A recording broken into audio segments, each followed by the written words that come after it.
প্রথমবার আসলাম, ইচ্ছা আছে আরো বারবার আসবো। মাত্র তো আজকে আসলাম, আরো দেখবো, আরো ভালো লাগার জিনিস আছে। ভালো লাগছে এদিকে এসে, সবাই মানে অনেক ভালো লাগতেছে, যে সবাই এনজয় করতেছে, আমিও অনেক এনজয় করছি। মানে তোলা হয়ই নাই, যতটা প্ল্যান করছি এখনো তোলা হয় নাই, মাত্র আসলাম তো। অনেক অনেক ছবি তুলবো, অনেক আপলোড করব। আমরা 3 বোন, তাই আমরা একই রকম ড্রেস প্ল্যানিং করে কিনেছি, সবাই একসাথে আসছি, আনন্দ করছি, এই ভালোই লাগছে। কয়েকবার আরও সিঙ্গেল আসছি, তো এবার আসছি ফার্স্ট টাইম কাপল আসছি, ভালোই লাগতেছে। ফ্যামিলি লইয়া আমার ওই মেয়ে আসছে, সাথে নতুন মেম্বারদের নিয়ে আসছি, ভালোই লাগতেছে সব মিলে। আর এখন তো অনেক ভ্যাকেশন চলতেছে, এর জন্য লোকের সমাগম একটু বেশি। সব মিলে ভালোই, একটু মানুষ বেশি না হলেও ভালো লাগে না, এটা হলো সবচেয়ে বড় কথা। ভালোই লাগতেছে, আসলাম তো মাত্র, একটু এনজয় করি, দেখি কেমন লাগে। আর কক্সবাজার ভালো লাগবে, এটাই স্বাভাবিক।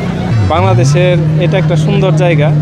আমি জীবনে এখানে আসি নাই, প্রথমবার আসলাম, এসে খুবই ভালো লাগতেছে। আবার ভবিষ্যতে আসবো এই প্রত্যাশাই করি।